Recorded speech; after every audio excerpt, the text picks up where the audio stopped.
네, 안녕하세요. 박준사입니다. 2024년 3월 21일 목요일 장 마감 방송하도록 하겠습니다. 현재 시간 저녁 8시 11분 지나고 있고요. 나스닥은 0.8% 정도 상승, 우리 야간 선물은 약보합선에서 거래되고 있습니다. 자, 오늘 위클리 옵션 만기일 맞아서 큰 상승이 나왔습니다. 대단한 상승이 나왔는데 지난 작년 공매도 금지 때 11월 15일에 보였던 갭 상승 이후로 최대 갭 상승이 나왔습니다. 시초가 1.8% 상승 선물 기준으로, 그 다음에 중국장 개장 이후에 추가적으로 상승해서 2.85%까지 올라오는 그런 대단한 날이었고요. 뭐 다들 아시다시피 FOMC에서 비둘기로 돌아온 파월 의장에 의한 급등이죠. 금리 인하를 이제 6월에 시작해서 3회 정도 할 것으로 얘기하면서 시장의 기대에 충족하는 모습이었습니다. 6월 금리 인하 확률이 50%대 머물러 있다가 낮아져 있다가 70%대로 올라왔죠. 그래서 시장은 안도랠리를 보이는 그런 모습을 나타냈습니다. 오늘 우리 장은 위클리 옵션 만기일이었기 때문에 이제 만기날 위클리 옵션 콜옵션 쪽에서 폭등이 나왔죠.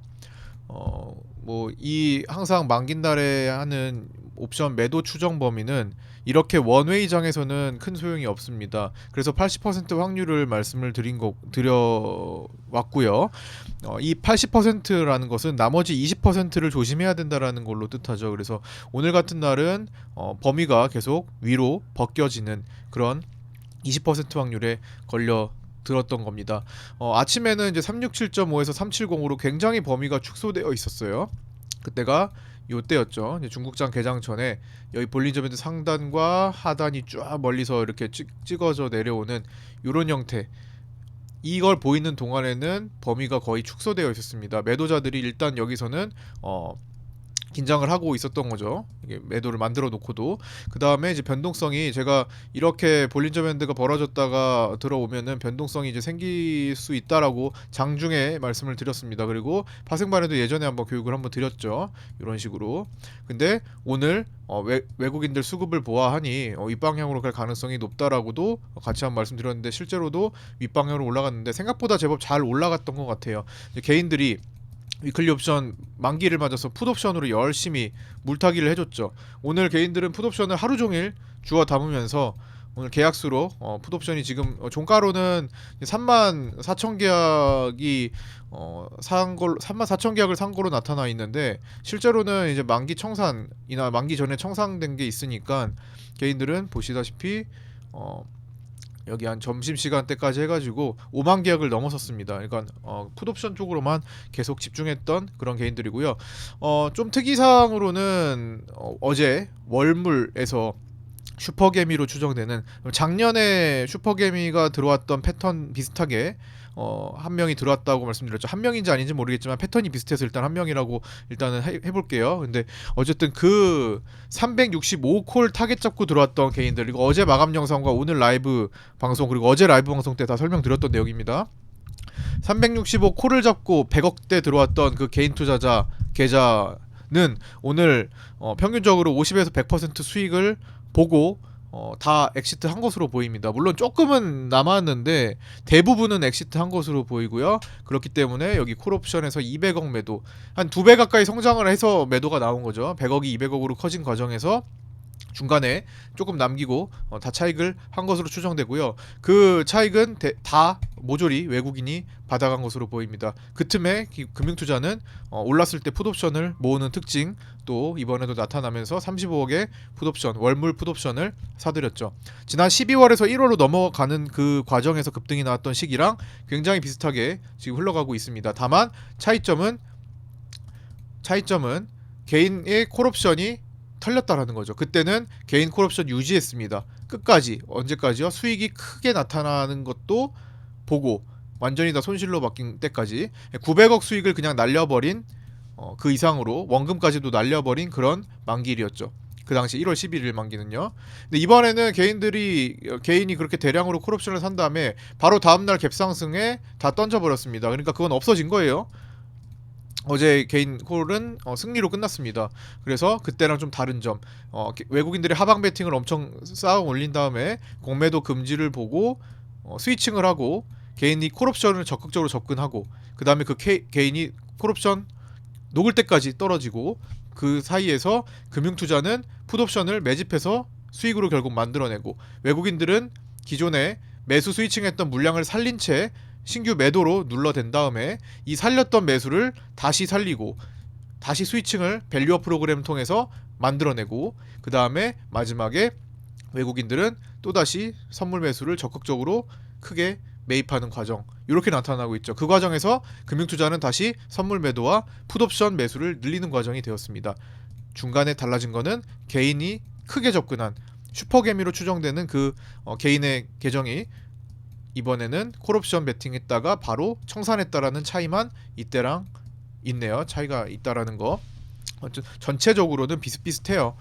그러나 이번에는 뭐 총선도 앞두고 있고 보다 더 길어질 가능성도 배제할 수는 없지만 어쨌든 늘 말씀드렸던 대로 지금 여기서 326포인트에서 기본적인 파동 366에서 40포인트에서 60포인트, 우리나라가 보통 웬만한 상승장에서는 요거 안에 들어오는데 뭐 코로나 때 대세 상승 이런 거 제외하고 일반적인 상승장이요, 특수한 경우 제외하고 여기 326에서 366, 그 다음에 상단이 386이 돼버리겠죠.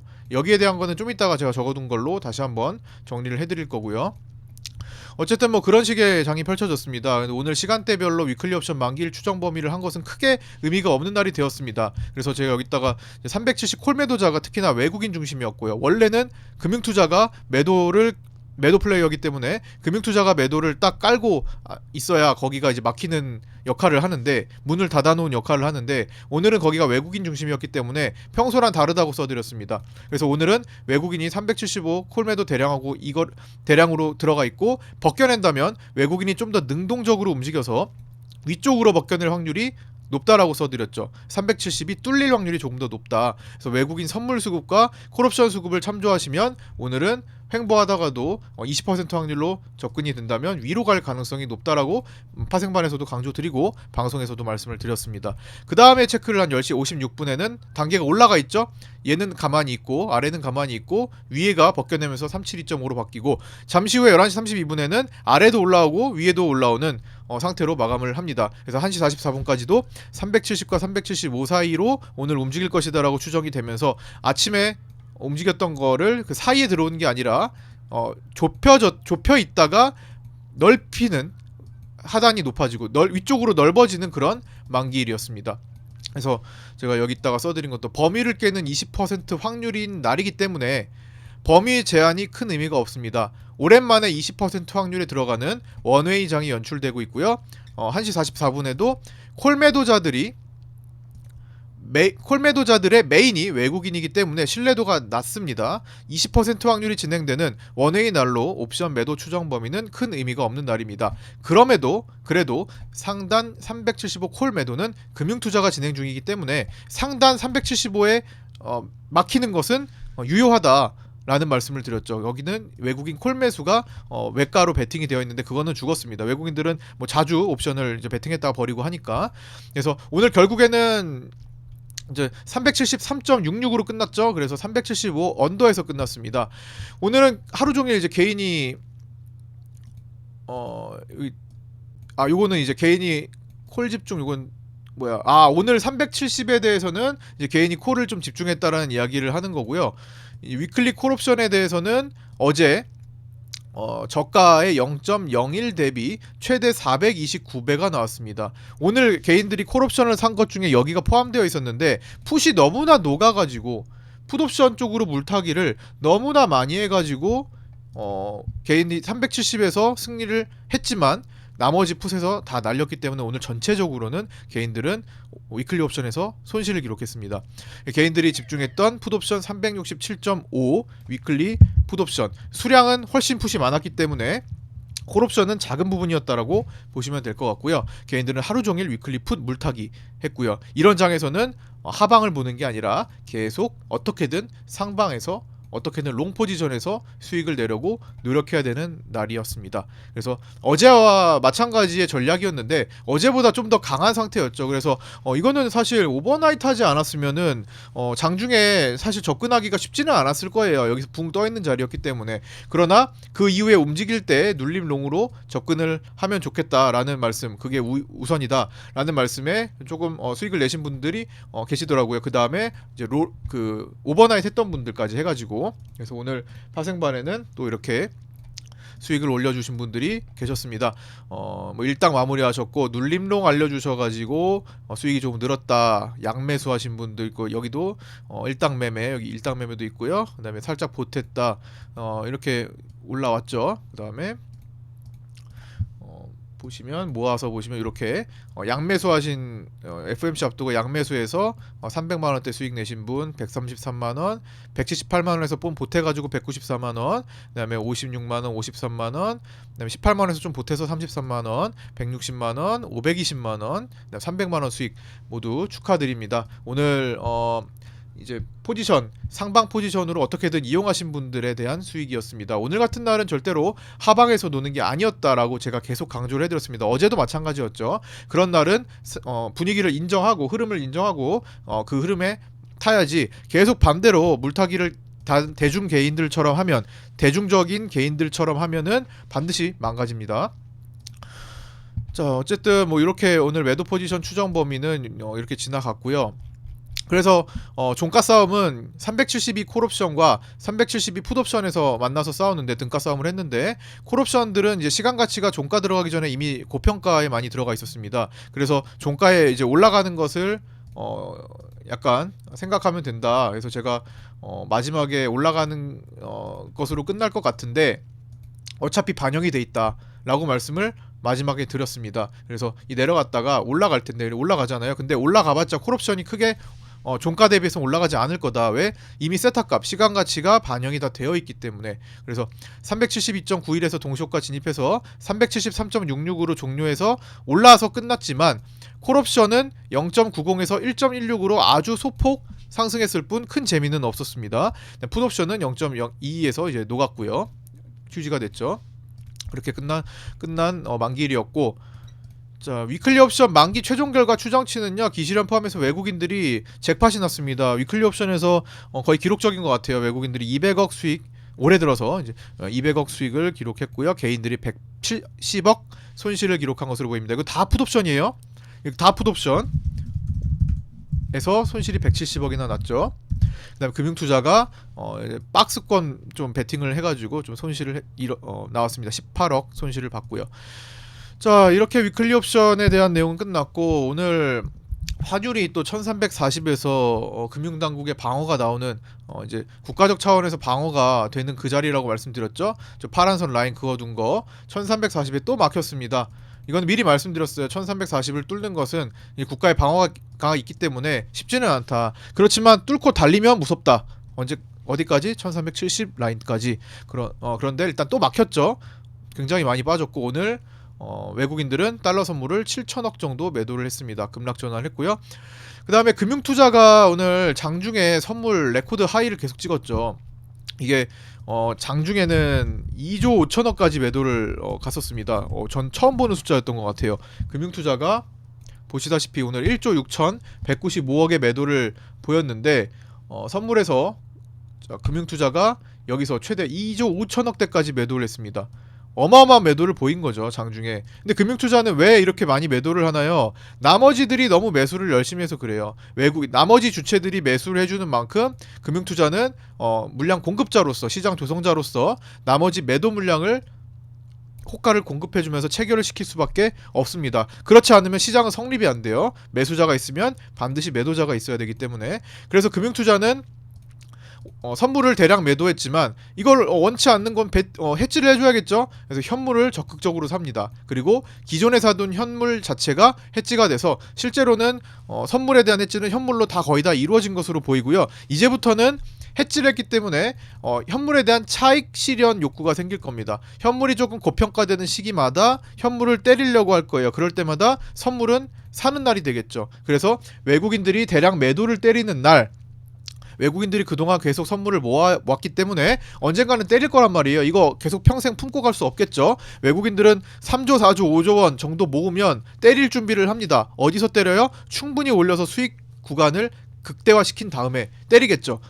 평생 안고 가지 않아요. 때립니다. 뭐 코로나 때만 예외. 그때는 이제 물갈이에서 정말 강한 장이 여기서 연출됐으니까. 근데 지금 그런 장은 아니었잖아요. 그래서 그때 제외하고는 대부분 외국인들은 때리기 때문에 이거 매도 언제 나올지 되게 신경 써야 되는데, 그 외국인이 매도 나오는 날 금융투자는 반대로 매수를 잡고 현물을 던질 겁니다. 그래서 현물 차익 실현을 하게 될 거예요. 주로 삼성전자나 하이닉스 같은 것부터 시도를 할 겁니다. 그게 어디서 나타날지만 이제 생각하면 되고, 나오면 대응을 하면 되는 거죠. 그렇게 해서 오늘 금융투자는 1조 6,190억으로 마지막에 조금 꼬리를 달고 끝났습니다. 그러니까 2조 5천억까지 매도했다가 한 9천억 정도 사들였는데, 이게 이 자체만으로도 기록이 되었어요. 여기 오늘 장중에 제가 중간에 엑셀 표를 보시면, 이게 금융투자가 1조 9,757억 원을 매도하던 시기에 이제 캡처를 한 건데, 그 다음 이게 지금까지 데이터입니다. 역사적인 데이터. 2021년도에 7월 22일에 1조 6천억의 금융투자 매도가 있었습니다. 오늘 그거보다 넘어갔죠? 그래서 오늘 기록을 경신한 날로 보시면 되겠고요. 이 당시에는 이제 금융투자가 대량 매도를 했으니까 외국인은 그만큼 매수를 많이 했단 말이죠. 그래서 2021년 7월 22일 이후로는 금융투자에 방금 전에 말씀드렸던 선물 매수와 현물 차익 나오고, 외국인들의 대량 선물 차익이 나오면서 시장이 꺾였던 시기죠. 대충 한번 그 지점을 한번 코스피 200으로 보시자면, 코스피로 볼까요? 자, 코스피로 2021년 7월 22일이 어느 지점이었는지 대략적으로 한번 보시자면, 대략 여기쯤입니다. 요 구간 딱 여기네요. 지금 7월 22일 찍히죠. 대략적으로 여기 구간에서 외국인들의 1조 9천억짜리 대량 매수와 금융투자의 대량 매도가 찍혔던 겁니다. 그 뒤에 정말 많이 내려갔죠. 물론 이때는 이만큼이나 많이 올라갔기 때문에, 코로나장 때 1년을 올라갔기 때문에 거기에 대한 반대급부로 내려간 거죠. 그래서 올라간 폭을 생각해서 계산하면 됩니다. 이런 것들이 쌓이면 결국엔 꺾이기 마련이기 때문에 지금도 올라간 폭을 생각하시면 돼요. 물론 올라간 폭 그대로 내려가는 거 아닙니다. 피보나치 382 정도까지, 혹은 중간값, 그다음에 618 정도까지 나눠서 볼 거예요. 어디까지 내려갈 수 있을까에 대한 생각은 정점이 찍히고 나서 보시면 됩니다. 그래서 올라간 폭의 일부, 올라간 폭의 일부, 올라간 폭의 일부 가능한 구간을 제가 라이브 방송이나 파생반에서 계속 꾸준히 점검해 드릴 예정입니다. 언제 외국인들이 외국인들이 모아왔던 걸 청산하고 스위칭을 한다거나 아니면 익절을 크게 한다거나, 어쨌든 변화가 생기고 정점이 찍혔다고 생각이 들 때 말이죠. 그래서 그때가 되면은 대응을 꼭 해줘야 됩니다. 그 다음에 이어서 보시면 이런 기록을 찍었다라는 거고, 외국인이 이제 1조 5천억 매수와 나머지 투자 주체들 매수 포지션에 반대로 매도 물량을 공급해 주느라 그랬던 거고요. 해지는 당일 현물 1조 원대 대량 매수와 기존 현물 매수로 진행했다. 그 다음에 지금 외국인의 롤오버를 포함해서 순수 선물 매수 금액이 4조 원을 넘어선 것으로 추정됩니다. 굉장히 많은 거예요. 외국인의 대량 익절이 곧 시장의 정점이 됩니다. 보통 4조, 5조 정도 쌓이면 그동안은 과거에 계속 이제 청산을 해왔다라는 거. 그러나 지난번처럼 이제 1조 원 이상의 대량 매도가 나왔다고 하더라도 다시 조단위 매수로 금방 돌아서게 되면요, 다시 그 가던 상승 흐름을 이어간다고 보고 상황을 업데이트 시켜야 합니다. 1조 원이 나왔으면 끝! 그게 아니라는 거예요. 그 다음에 다시 1조 원을 덮어내면 시간 연장, 생명 연장이 됩니다. 여기서 나왔죠. 1조 원이 나온 상태에서 추세는 지키고 있었습니다. 추세를 살짝 이탈을 해버렸네요. 그런데 다시 1조 원을 채웠죠. 1조 원을 이탈하고 1조 원을 채웠다? 초기화 시켜야 됩니다. 이거 매도 여기 아니구나, 이거 여기서 끝나는 거 아니구나라고 상황을 바꿔서 이해할 줄 알아야겠죠. 과거에 계속 머물러 있으면 항상 당합니다. 그래서 1조 원 매도 나오고 그 다음에 1조 원 다시 매수로 얘를 덮어버렸다, 어제 말씀드렸잖아요. 그럼 상황이 바뀐 겁니다. 오히려 더 올라갈 가능성이 높아지게 되는 거죠. 어제 삼성전자 그렇게 안 가던 삼성전자를 땡기면서 상승 조건에 3가지 부합했다고 말씀드렸잖아요. 삼성전자가 너무 안 가는데 삼성전자가 가야 된다. 어디로? 최소한 75,300원 이상으로 종가를 형성해야 된다. 어제 한방에 나왔고요. 그 다음 밸류업 프로그램이 총선 전에 나올 수 있다. 어떻게? 시장이 떨어졌을 때 밸류업 프로그램을 어떤 식으로? 좀 더 업그레이드 돼서 나올 수 있다. 어제 나왔죠? 세제 혜택. 그다음 삼성전자 밸류업. 그다음에 조단위 매수에 환매수 같이 나왔던 거 등등등 여러 가지 조건들이 모두 부합했죠. 나스닥도 다시 달리고 FOMC도 깔끔하게 가졌고. 그래서 여기서 1조 원 매도네 그럼 무조건 하락이야 라고 계속 머물러 있으면 당하기가 쉽다라는 거예요. 항상 시장은 대응의 영역으로 남겨야 되고 시장이 바뀌면 거기에 업데이트 맞춰서 발맞춰 간다. 이게 기본입니다. 이게 안 되면 트레이딩 하면 안 돼요. 위험한 겁니다. 어쨌든 그렇게 좀 대응하는 연습을 좀 해보시고요. 자, 그리고 FOMC로 인해서 시장이 다시 급등을 했어도 요거는 이제 다른 내용이에요. 이제 그렇게 이제 시장이 흘러갔는데, 자, 근데 이제 FOMC로 인해서 시장이 급등을 했어도 미국채 금리 반응은 그다지 크지 않았습니다. 오히려 금값도 더 올랐고요. 이런 것들은 좀 비정상적인 움직임이에요. 그래서 조심을 하면서 보셔야 되긴 합니다. 막 흥분해가지고 환호를 해서 막 적극적으로 막 매입하고 무조건 그럴 때가 아니라는 겁니다, 지금은. 근데 많은 대중들은 그렇게 아마 진행할 거예요. 그래서 이것도 좀 주의를 하셔야 되긴 합니다. 그래서 정점이 어디 찍히는지에 대한 관심, 그렇지만 찍히기 전까지는 어느 정도 활용을 하자, 요 정도로 보시면 될 것 같고요. 증시가 과열 인식이 되고 돌아서면 무서워질 조짐이라는 것, 그 타이밍이 언제냐가 문제인 거고요. 대략 이제 4월 11일 총선이 한 14거일밖에 안 남았으니까 요때까지는 이제 밸류업 이슈를 계속 부각시키면서 뭐 버텨주려고 노력은 하겠지만, 나스닥이 마무리 지으면 우리 일정과는 관계가 없습니다. 나스닥이 뭐 우리 총선 일정이 따져서 움직이는 건 아니니까요. 그 다음에 이제 총선 일정 4년마다 오는 총선 일정을 생각해보면요, 20년 4월 16년 4월, 12년 4월 정도만 놓고 보면 20년 때는 이제 코로나로 급락했다가 올라가던 장세였으니까 총선이 무시됐죠. 어차피 올라가긴 했으니까. 16년도에는 이전에 급락장이 한번 연출이 된 다음에 16년 2월 달에 이걸 차트를 보면서 말씀드릴까요? 16년 2월에 코스피 차트 보시면 여기, 자, 여기서 급락이 한번 나와서 여기 8월이다. 자, 2016년 2월 여기네요. 자, 여기입니다. 2016년 2월. 이거 언제예요? 북한이 핵실험했던 때입니다. 핵실험해가지고 설 명절 끝나자마자 이틀 그냥 내리 꽂았을 때거든요. 그러고 나서 총선이 이쯤 있습니다. 총선까지 올라갔죠. 중간에 마지막에 좀 흔들리긴 했지만 그 다음에 총선 끝난 다음에 조금 밀리는 그런 경향을 좀 보였습니다. 16년도에는요. 네, 총선까지 상승, 휩소가 나왔다가 관리가 된 거예요. 그 다음에 2012년도 4월 총선 때는요, 요때였습니다. 그때 미국 신용등급 강등 사태로 시장이 한번 흔들렸을 때인데, 자, 12년 4월 어디냐, 12년 여기네요. 여기 11년 여기. 그러니까 2011년도에 미국 신용등급 강등 때로 내려와서 이렇게 출렁임을 보이다가 여기서 물갈이 한 다음에 총선 4월 여기까지, 이 지점까지 쭉 올라왔습니다. 대체적으로 올라왔죠. 그 다음에 총선이 끝난 다음에 이렇게 무너지는 그런 역사가 최근 이제 12년간에 펼쳐진 역사가 있었습니다. 참고만 해보시고, 그 이전은 2008년은 또 서브프라임 때라서 또 무의미하고 그래요. 그래서 그 정도만 살펴보고, 몇 가지의 데이터 가지고 모든 걸 다 파악할 수는 없지만 어쨌든 최근 과거에는 그런 행적을 보였다라는 거는 한번 참고하시면 좋을 것 같습니다.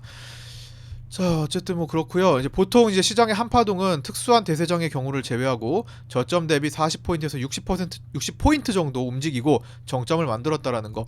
326포인트에서 시작해서 366, 76, 86인데 피보나치 숫자로는 이제 378, 385, 393에 주목합니다. 겹치는 자리가 어디예요?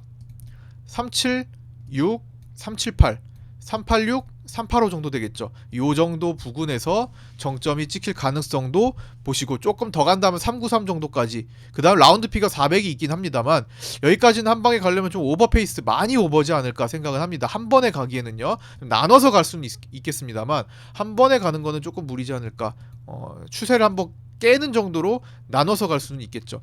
정점 후보 자리에 이제 근접해 가고 있고 이후 외국인들의 반응에 주목해야 합니다. 당장 내일부터 널어줘도 이상하진 않다라는 거예요, 실질적으로. 근데 나스닥이 강하니까 현실적으로는 좀 더 올라갈 가능성을 보고는 있겠다라는 거지, 언제나 뒤집어질 수는 있는 겁니다. 당장이라도 상황이 그렇게 돌변할 수 있다라는 거예요. 그래서 요 부분들 잘 체크해가지고 주의 깊게 좀 보셔야 될 것 같고요. 보통 미국은 FOMC에 대한 환호로 급반등한다면 뭐 짧게는 2-3일에서 많게는 일주일 정도 흐름을 이어가는 경향이 좀 있었습니다. 물론 그때 막 빅스텝, 자이언트 스텝, 막 울트라 스텝 이런 얘기 나올 때 제외하고요. 그때는 FOMC 결과와 다음날 뒤집어지고 그런 게 엄청 많았어요. 급락했다가 다음날 급등하고 급등했다가 다음날 급락하고 이런 것들이 많았습니다. 하루 차이로요. 근데 그땐 특수한 케이스니까 네, 평소에는 그래도 FOMC의 환호로 급반등한다면 혹은 반대로 그걸로 인해서 떨어진다면 2, 3일에서 많게는 일주일 정도 그 흐름을 이어가는 경향을 좀 보였다라는 거. 자, 내일은 이제 한국 PPI 발표 있습니다. 뭐 시장에서 그렇게 엄청나게 큰 영향을 주지는 않겠지만 그래도 신경이 좀 쓰이겠죠. 그래서 그것도 한번 체크를 해보시고 이후에 가장 중요한 것은 3월 29일에 있는 미국 PCE 물가지수 발표입니다. 그래서 요게 이번 달 한 달을 마무리 짓고 상승 파동을 이어갈 것인지 정점을 찍을 것인지 어느 정도 윤곽을 또 잡아줄 거고요. 그 뒤로 넘어가서는 이제 우리는 총선 그리고 미국 4월 미국 3월 CPI, PPI가 따라오겠죠. 예. 자, 오늘 여기까지 마치도록 하겠습니다. 구독자 단톡방 따로 운영 중이니까요.